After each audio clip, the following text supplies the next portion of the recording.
হও যদি তুমি নীল আকাশ, আমি ফার্স্ট টাইম আমাদের আর্টিস্ট অ্যাসোসিয়েশনের নির্বাচনে অংশগ্রহণ করছি। আমি মেঘ হব আকাশে। আমার শিবা শানু ভাই জয় চৌধুরী প্যানেল থেকে আমি কার্যকরী পরিষদে অংশগ্রহণ করছি। হও যদি ওই হিমালয়। একটা নিউ এক্সপেরিয়েন্স আমার জন্য এটা, যে ইলেকশনের প্রত্যেকটা মুহূর্ত আমাকে মানে ভাবাচ্ছে, উপভোগ করছি এবং শিখছি। তোমাকে চাই, তোমাকে।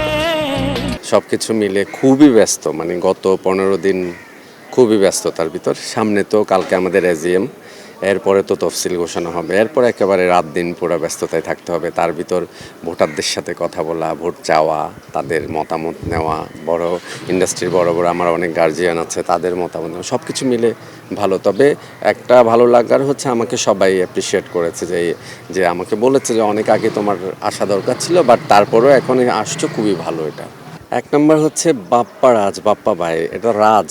হ্যাঁ, বাপ্পা ভাইদের এখানে হাইপ তোলার কিছু নেই, ওনারা সারা জীবনের জন্য হাইপ তোলায় আছে।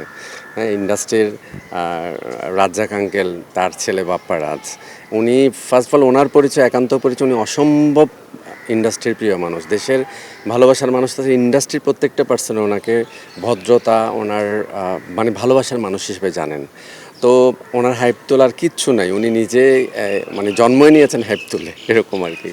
সেকেন্ড হচ্ছে বাপ্পা ভাই আসলে সরে গেছেন, এটা মানে আমি যেমন ফার্স্ট নির্বাচন করছি, আমার খুব ভালো লেগেছিল ওনার কথা শোনার পর, যে উনি আসছে। এবং প্রথম যেদিন এফডিসিতে আসেন নির্বাচন সংক্রান্ত আমি কথা বলেছিলাম, খুব ভালো লেগেছিল যে ওনারা আসছেন, কারণ ওনারা সরে যাওয়ার কারণেই আসলে ইন্ডাস্ট্রিটা গার্জিয়ানহীন। তো ওনাদের দায়িত্ব নেওয়া উচিত, সরে না থেকে ওনাদের দায়িত্ব নেওয়া উচিত। তো আমার কাছে মনে হয় যেটুকু শুনেছি ফ্যামিলি থেকে হয়তো বারণ আছে, বাট আমার অনুরোধ থাকবে বাপ্পা ভাইয়ের প্রতি, সেটা হলো এই নির্বাচনে না আসলেও কিন্তু এই জায়গাটাকে যেন ওনারা মানে আগলে রাখেন।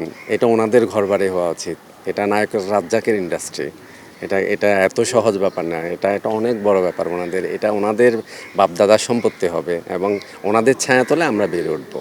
কাজ আমার সামনে ভালোবাসি তোমায় নামে একটা আবুল হোসেন মজুমদারের ভালোবাসি তোমায় নামে একটা ছবি রিলিজের অপেক্ষা আছে। ইফতেখার চৌধুরীর মুক্তি নামে একটা ছবি, জাফর আল মামুনের একটা ছবি রিলিজের অপেক্ষায় আছে, আমি আর আঁচলের এক পশলা বৃষ্টি, এবং মির্জা সাকাওয়াত হোসেনের একটা ছবি আমি আর নীরের, ছবিটার নাম হচ্ছে অপুর বসন্ত। এবং আরও 2-3টা ছবি, তাজু কামরুলের 2টা ছবিতে আমি কাজ করেছি। ছবিগুলো অলরেডি এফডিসিতে এখন কাজ চলতেছে, একটা এডিটিংয়ের কাজ চলতেছে।